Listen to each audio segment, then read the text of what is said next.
और ये वचन को देने के द्वारा हम आपको धन्यवाद करते हैं। प्रभु जी ये वचन को हम अच्छी रीति से जान सके, समझ सके, आप प्रभु आपकी वचन का अनुवाद कर सके, ऐसी हमें सहायता दे। वचन सुनने के लिए आए हुए तमाम आपके विश्वासियों को वचन को सुनकर समझकर चलने के लिए सहायता करिए। वचन के साथ बातचीत करने वाला यीशु मसीह आपके पवित्र नाम से मांगता हूँ, आमीन। क्योंकि मेरे प्रियो, पवित्र धर्मशास्त्र में लिखा गया है, मैंने आपको बताया था कि भजन संहिता 104 अध्याय उसके 15 पद को पढ़ रहा हूं, ध्यान से सुनिएगा। और दाखमधु जिससे मनुष्य का मन आनंदित होता है, और तेल जिससे उनके मुख चमकता है। और यहाँ पर लिखा गया है, और अन्न जिससे वह संभल जाता है। ये परमेश्वर मनुष्य के लिए आहार के पदार्थ के अनुसार शरीर के और पालन पोषण के लिए परमेश्वर ने सारे वस्तुओं को बनाया है। और इस सारी वस्तुओं को बनाकर परमेश्वर ने मनुष्य को दिया है। और इस सारी वस्तु कहां पर बनाया है, मैं आपको 17 पद को पढ़ के सुना। यहाँ पर मैंने आपको पढ़कर सुना रहा हूं, ध्यान से सुनिए। क्योंकि धर्मशास्त्र के अनुसार 16 पद को पढ़ता हूं। क्योंकि यहोवा के वृक्ष तृप्त रहते हैं, अर्थात लबानोन के देवदार जो उससे लगाए हुए। यहोवा का वृक्ष, और यहोवा का वृक्ष कौन है? आप और मैं हूं। यहोवा आपने और मुझे लगाया है। इसलिए मेरे प्रियो, यहोवा के वृक्ष होने के नाते हम परमेश्वर के सन्मुख आना हमारे लिए एक आशीष का कारण है। और ये आशीष का कारण इसलिए कि परमेश्वर हमें हर वस्तुओं से तृप्त करना चाहता है। हर एक चीजों से परमेश्वर हमें तृप्त करना चाहता है। क्योंकि हमें परमेश्वर कभी भूखा या नंगा या दरिद्रता की अवस्था में रखना नहीं चाहता है। परमेश्वर हमें हर एक वस्तुओं से तृप्त करना चाहता है। ये है शरीर के लिए परमेश्वर का सृष्टि, ये है शरीर के लिए परमेश्वर का सृष्टि प्रियो। इसलिए परमेश्वर के उपस्थिति के अनुसार परमेश्वर का जो वचन को हमने अभी सुना है, क्योंकि यहाँ पर ये सारे बातों को लिखा गया है। क्योंकि यहाँ पर लिखा गया है, मैं पढ़ता हूं, ध्यान से सुनिए। 24 पद को पढ़ता हूं। ये होगा तेरे काम अनगिनत है, इस सब वस्तुओं को तूने बुद्धि से बनाया है, और पृथ्वी तेरी संपत्ति से परिपूर्ण है। देखिए, परमेश्वर के सृष्टि पृथ्वी पर परमेश्वर का क्या परिपूर्णता है? संपत्ति। और संपत्ति किनके लिए है? आपके और मेरे लिए है मेरे प्रियो। इसलिए परमेश्वर के भवन में हमको आना, परमेश्वर को महिमा करना हमारे एक सौभाग्यतापूर्ण है। और हमें परमेश्वर हर वस्तुओं से तृप्त करना चाहता है। क्या करना चाहता है? तृप्त करना चाहता है। इसलिए क्रिस्टीय मंडली, आज हम प्रभुभोज की आराधना में है। और प्रभुभोज की आराधना आत्मा का तृप्त होना है, और आत्मा के साथ साथ शरीर का भी उन्नति होगा। आत्मा के साथ साथ शरीर का भी लाभदायक होगा। इसीलिए यशाया परमेश्वर की बातों को सुनने के लिए, या परमेश्वर की संगति या परमेश्वर की उपस्थिति में जाने के लिए, या परमेश्वर की आवश्यकता वस्तुओं को ग्रहण करने के लिए हमें किस प्रकार परमेश्वर की उपस्थिति में जाना है, ये बातों को हम देख रहे हैं। यशायाह नबी की पुस्तक उसका 55 अध्याय का पहला और दूसरा जो पद को हमने पढ़ा है, पहला और दूसरा पद में स्पष्ट रूप से यशायाह यहाँ पर भी हम लोगों को आत्मिक जीवन से तृप्त करना, या पापों से मुक्त करना, या परमेश्वर की उपस्थिति में हमें जाना, यहाँ पर हमने अभी पढ़ा है। यहाँ पर स्पष्ट रूप से लिखा गया है, क्योंकि क्रिस्टीय मंडली बाइबल के अनुसार परमेश्वर की करुणा सब मनुष्य के लिए है। परमेश्वर किसी भी व्यक्ति को, परमेश्वर आज क्या नहीं करना चाहता कि किसी को दोष या दंड देना नहीं चाहता। इसलिए धर्म के शास्त्र पर लिखा गया है, आओ सब प्यासे लोग पानी के पास आओ, और जिनके पास रुपया ना हो तुम भी आकर मन लो और खाओ। दाखमधु और दूध बिन रुपये और बिना दाम ही आकर ले लो। दो बात यहाँ पर, दो शब्द को हमको मिलता है।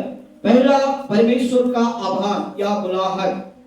आज जो लोग परमेश्वर की बुलाहट को सुनकर परमेश्वर की उपस्थिति में आते हैं, परमेश्वर की संगति में आते हैं, प्रभु यीशु मसीह को अपने उद्धारकर्ता के रूप में ग्रहण करते हैं।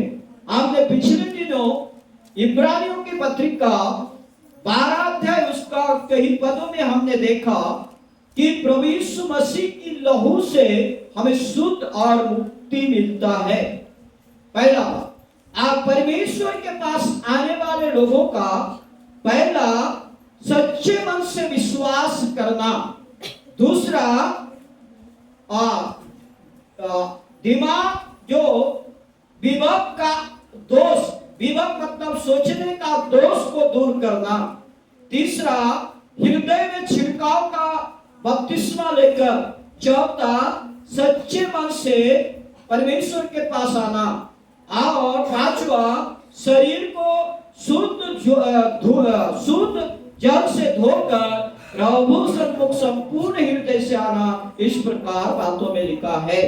इसलिए क्रिस्तीय मंडली, यशाया भी यही बातों को कहता है। आओ, यहाँ पर लिखा है, आओ सब प्यासे लोगों। प्यास किन बातों के लिए प्यास होना है हमको? शारीरिक वस्तु, ये संसार की वस्तु शरीर के अनुसार है। और परमेश्वर इस संसार की वस्तुओं को, बातों को ये प्यास नहीं कहता। परमेश्वर की उपस्थिति, पहला परमेश्वर के वचन को सुनने के लिए प्यास होना, परमेश्वर की संगति में जाने के लिए प्यास होना, परमेश्वर की आज्ञाओं को मानने के लिए प्यास होना।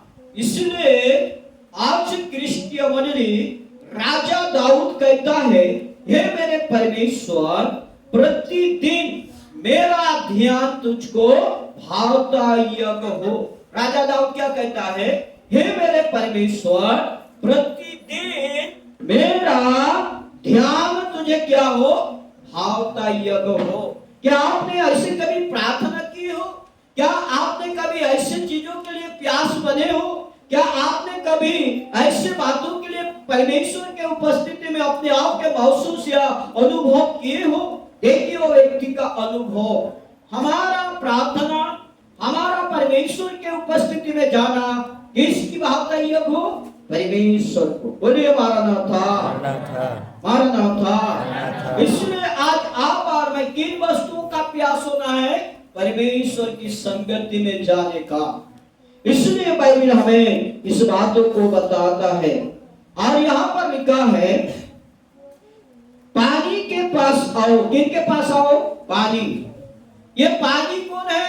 यीशु मसीह। जिस समय इस्राएलियों ने मिस्र देश से निकलकर जब होरे नामक जंगल में यात्रा करते करते 3 महीना के बाद 3 दिन तक उनको पानी का कुछ भी वस्तु पानी नहीं मिला। मूसा को गुड़गुड़ाने लगे, झगड़ने लगे। और मूसा के परमेश्वर ने बात किया, और मूसा को बात करने के द्वारा परमेश्वर मूसा के जरिए से चट्टान अर्थात पत्थर से पानी को बहाया। तो इसलिए मेरे क्रिस्टियन भाई और बहनों, नया नियम में देखते हैं वो चट्टान कौन था, पानी कौन था? यीशु मसीह था।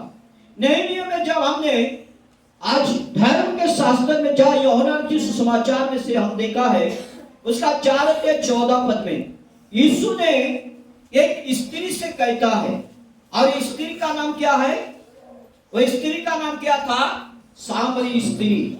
और ये सामरी स्त्री दोपहर लगभग 3 बजे के समय कुआं पर पानी भरने गई थी, और यीशु मसीह भी उस कुआं पर जाकर बैठा था। और उस स्त्री से यीशु ने कहा, मुझे पानी पिला। मगर स्त्री ने क्या कहा? मैं सामरी हूं और तुझे यहूदियों को पानी नहीं दे सकता। तो यीशु ने कहा, यदि तू मुझे जल मांगता, पानी मांगता, तो मैं तुझे जीवन का जल देता। कौन सा जल देता? जीवन का जल। ये जीवन का जल का प्यास होना है आपको और मुझे। ये जीवन का जल को पाने के लिए आपको और मुझे परिश्रम करना है, क्योंकि हम जगत में परिश्रम करते हैं, हमें जितना भी मिलता है हमें संतुष्ट नहीं होते, हम तृप्त नहीं होते, हमें हो गया इतना ही जरूरत है ऐसा नहीं बोलते हैं। अगर आत्मिक जीवन के लिए हम किस प्रकार मेहनत करते हैं, आत्मिक जल के लिए हम कैसे प्रभु का मार्ग पर चलते हैं, आत्मिक जल के लिए हम प्रभु के पास कैसे प्यास बनकर आते हैं। क्योंकि एक गीत रचक ने लिखा है, जैसे हिरनी जल के लिए हाँफती है या प्यास होती है, वैसा ही मेरे मन तेरे वचन के लिए क्या बने? प्यास बने। क्या बने? प्यास बने। परमेश्वर का वचन के लिए हमारा प्यास बनना एक लाभदायक बात है मेरे प्रियजनों। इसलिए आओ पानी के पास आओ, ये हुआ आभार। मगर हम जो शब्द को देखते हैं दूसरी बातों में, आओ तुम भी आकर, इसमें पहला बात तो आह्वान किया पानी के पास आओ, दूसरी बात को देखते हैं तुम भी आकर मोल लो, अर्थात खरीदो। खरीदो, एक खरीदने का बात यहाँ पर लिखा गया है, खरीदो। और दूसरी बात तो यहाँ पर लिखा गया है मेरे प्रियो, और हाँ मोल लो और खाओ दाखमधु और दूध। इसमें बिन रुपये दाखमधु और दूध, पहला तो खरीदो, मगर दूसरी बात में हम बिन रुपये के यहाँ पर देखते हैं। यहाँ पर लिखा है दूध बिन रुपये और बिना दाम ही आकर ले लो। परमेश्वर का शरीर लहू का कोई मूल्य नहीं, तो भी परमेश्वर का वचन के अनुसार हम खरीदना या प्रभु का आशीष को पाने के लिए करते हैं। इसलिए मेरे प्रियो, ये बातों को हमने दो बातों देखा। इसलिए धर्म के शास्त्र के अनुसार यीशु मसीह जब एक मित्री, एक सहेली थी और उनके सहेलियों को वो बुलाना चाहती थी। यीशु मसीह हमारा सहेली है। यीशु हमारा क्या है? सहेली। सहेली क्या होते हैं? दोस्त क्या होते हैं? दोस्त उन्हें कहा जाता है कि दोस्त ना हो ना। अगर दोस्त मगर जब बिगड़ जाए तो क्या बन जाते हैं मालूम है? दोस्त जब बिगड़ जाते क्या बनते हैं? जानी दुश्मन। देखियो, जानी दुश्मन ना, ईश्वर का। मगर यीशु मसीह ऐसा दोस्त नहीं है। यीशु मसीह हमारे अपने प्राण जीवन सबको देकर हमें तृप्त करने वाला दोस्त है। इसीलिए नीति वचन में एक वहां पर एक सहेलियों की बातों को हम देखते हैं।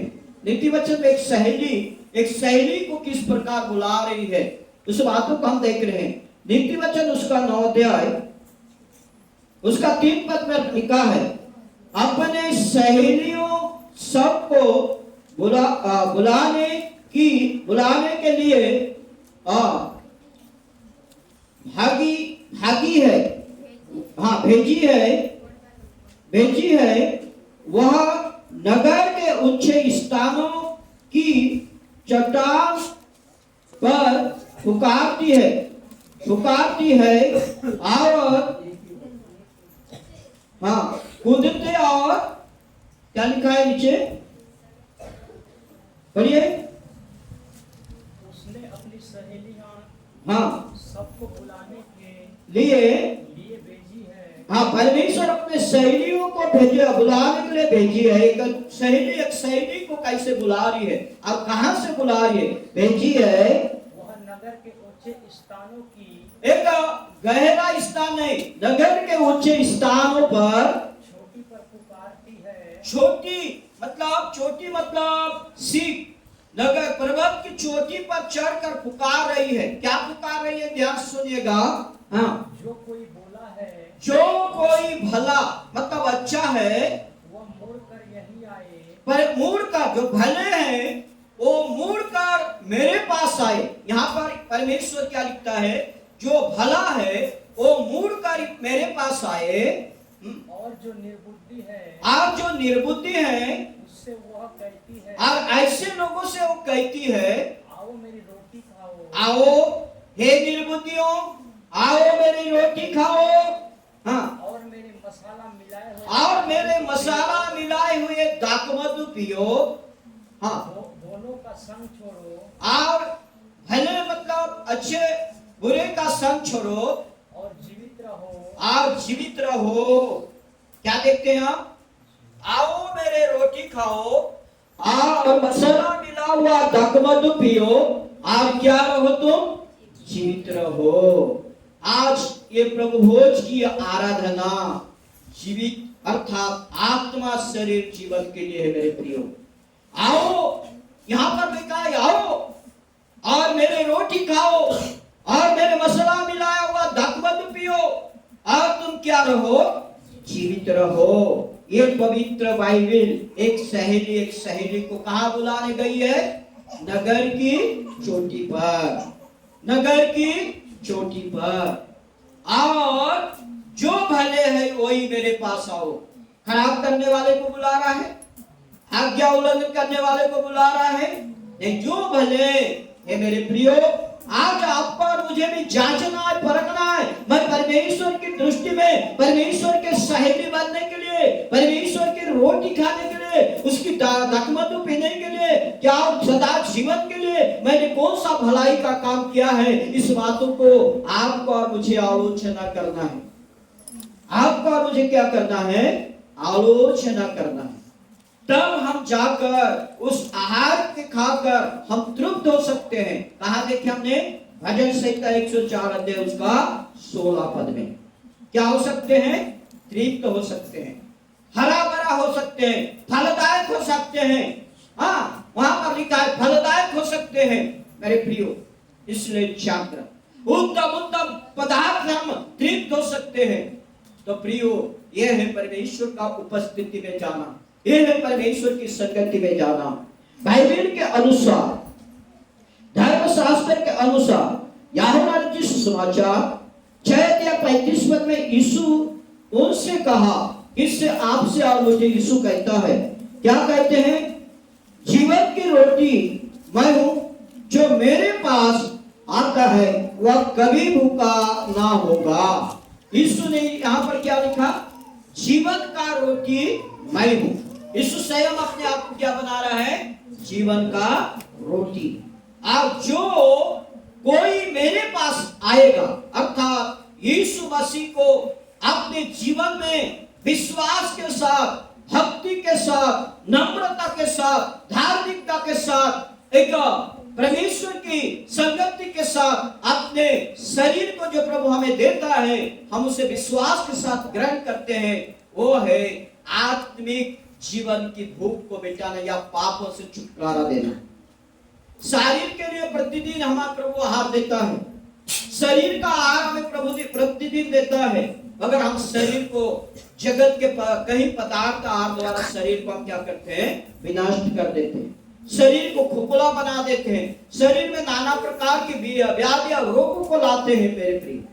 मगर यीशु मसीह ने ऐसा नहीं कहा, क्योंकि हमने नीति वचन में देखा, क्या देखा? मेरे रोटी और मसाला मिला हुआ दाखमधु पियो और तुम सदा क्या रहो? जीवित रहो। यीशु जानता है कि अपने लोगों को सदा जीवित रखना। इसीलिए यशायाह भी कहता है, एक काम 20 रुपए में दाखमधु और दूध खरीदो और खाओ। और नीचे उसका दूसरा पद में लिखा गया है, क्या लिखा गया है? मैं पढ़ रहा हूं, ध्यान सुनिए। यूहन्ना 6:35 में यीशु ने उनसे कहा, जीवन की रोटी मैं हूं, जो मेरे पास आता है वह कभी भूखा ना होगा, और जो मुझसे पर विश्वास करता है वह कभी प्यासा ना होगा, प्यासा ना होगा। किन बातों के लिए भूखा, किन बातों के लिए प्यासा? आत्मिक जीवन, पवित्रता जीवन। यीशु यही चाहता है, यीशु के साथ यही हमारा सहभागिता होना है, यीशु के साथ हमारा संगति यही होना है मेरे प्रियो। इसलिए यीशु मसीह हमें कभी भी दुख नहीं देना चाहता। यदि वो दुख देता तो अपने आप को क्रूस पर स्वयं दुख नहीं उठाता, क्योंकि हमारे दुखों को दूर करने के लिए उन्होंने अपने प्राण और जीवन को दिया है। यदि उसकी आज्ञाओं को मानकर यदि हम चलेंगे मेरे प्रियो, हम सदा जीवित रहेंगे। क्या रहेंगे? सदा जीवित रहेंगे। इसलिए बाइबल हमें इस सारे विषय को बताती है। और दूसरी बातों को हम देखते हैं यशाया 55 का दूसरा अध्याय, जो वजन वस्तु नहीं है उनके लिए तुम क्यों रुपया लगाते हो, और जिस पेट नहीं भरता उनके लिए क्यों परिश्रम करते हो। मेरी और मन लगाकर सुनो, तब उत्तम वस्तु खाने पाओगे और चिकनी चिकनी वस्तु खाकर संतुष्ट हो जाओगे। प्रभु शारीरिक आत्मिक के साथ साथ शारीरिक वस्तु ने से भी हमें क्या करना चाहता है, तृप्त करना चाहता है। मगर परमेश्वर के बातों पर मन लगाकर चलने से, क्या करके चलने से, मन लगाकर चलने से। इसलिए यह शायद प्रकाशित वाक्य में भी हमने पढ़ा है। प्रकाशित वाक्य 21 अध्याय उसका 6 पद में हमने क्या पढ़ा है, पढ़िए। प्रकाशित 21 का 6। फिर उसने मुझसे कहा, यहाँ पर यूहन्ना ये बातों को परमेश्वर का दिव्य दर्शन देखकर बोलता है। फिर उनसे अर्थात परमेश्वर ने, यीशु ने मुझसे कहा, ये बातें पूरी हो गई है। जब एक बात पूरी हो जाएगी, मैं अल्फा और ओमेगा, मैं अल्फा ओमेगा मतलब मैं सदा सर्वदा रहने वाला, अल्फा भी हूँ ओमेगा भी हूँ। हाँ, आदि और अंत हूँ। मैं सृष्टि का व्यक्ति हूँ और सृष्टि का अंत का भी व्यक्ति हूँ। मैं प्यासे को जीवन के जल के सोते में से सेत में पिलाऊंगा। आप जो परमेश्वर के वचन के लिए या उनकी आज्ञाओं को मानने के लिए वो प्यास के समान होंगे, ऐसे लोगों को परमेश्वर अपने पवित्र धाम पर आज जीवन का जल देने वाला है। क्या देने वाला है? जीवन का जल।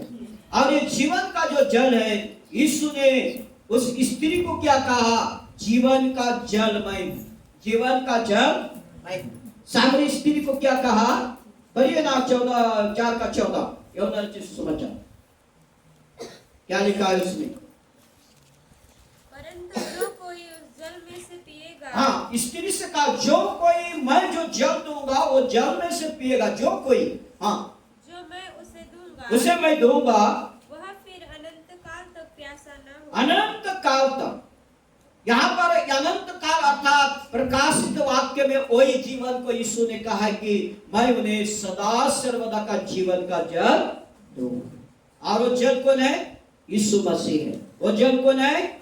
यीशु मसीह है। इसलिए मेरे प्रियो, आज आप और मैं यीशु का शरीर, यीशु का लहू हमारे जीवन में किन प्रकार आशीष को लेकर आता है और वो आशीष को लेकर हमें चलना है। इसलिए देवदास पिता ने गीतों को लिखा है। देवदास पिता एक गीतों को लिखा है, प्रभु वो रात्रि भोजन के गीतों में पापी पापी बोलकर प्रभु बुलाता है। प्रभु प्रभु बोलकर पापी को जाना है। हम जितनी भी बार प्रभु का शरीर और लहू का ग्रहण करेंगे, उतनी बार हमारे रोग और व्याधि से हम सुस्थता लाभ पाएंगे और हम मृत्यु ना होकर अनंत जीवन में प्रवेश करेंगे। ऐसा उन गीतों पर लिखा गया है। यदि हमको मालूम नहीं है उस गीत का पद, नहीं तो प्रियो हम गा लेते हैं। वहां पर लिखा है, प्रभु रात्रि भोजन, प्रभु रात्रि भोजन, धाई धाई आसंतु प्रभु ही हमारा भोजन। जेते थोर धरिले ये सब लिखा अछि। आमे प्रभु को छुईबा समय रे आमे केमिति रहिबा को पड़िबो, ये गीत रे लेखा अछि प्रिय। सेति प्रभु परमेश्वर का धन्यवाद हो कि परमेश्वर के अनुग्रह, दया और कृपा के द्वारा हम प्रभु के शरीर और रूह में सहभागिता है। हम कैसे बनना है? एक प्यास के व्यक्ति के समान। और उस प्यास के समान आएंगे तो हमें परमेश्वर क्या करेगा? तृप्त करेगा। उत्तम उत्तम पदार्थ से हमें संतुष्ट करेगा। ये बाइबल हमें बताती है और ये परमेश्वर का मुख से निकला हुआ वचन है। प्रभु ये छोटी सी वचन के द्वारा हम सबको आशीष दे। आमीन। सर्वशक्तिमान अनुग्रहकारी पिता परमेश्वर, हम धन्यवाद करते हैं, प्रार्थना करते हैं प्रभु आपके अनुग्रह, आपकी दया के द्वारा आपने हमें जो जीवन का वचन को दिया है, और जीवन का वचन केवल आप ही है। और आपकी कलीसिया वचन को सुनकर समझकर विश्वास और भक्ति में चलने के लिए हम सबको सहायता करिए, बोल के यीशु के नाम से मांगते हैं।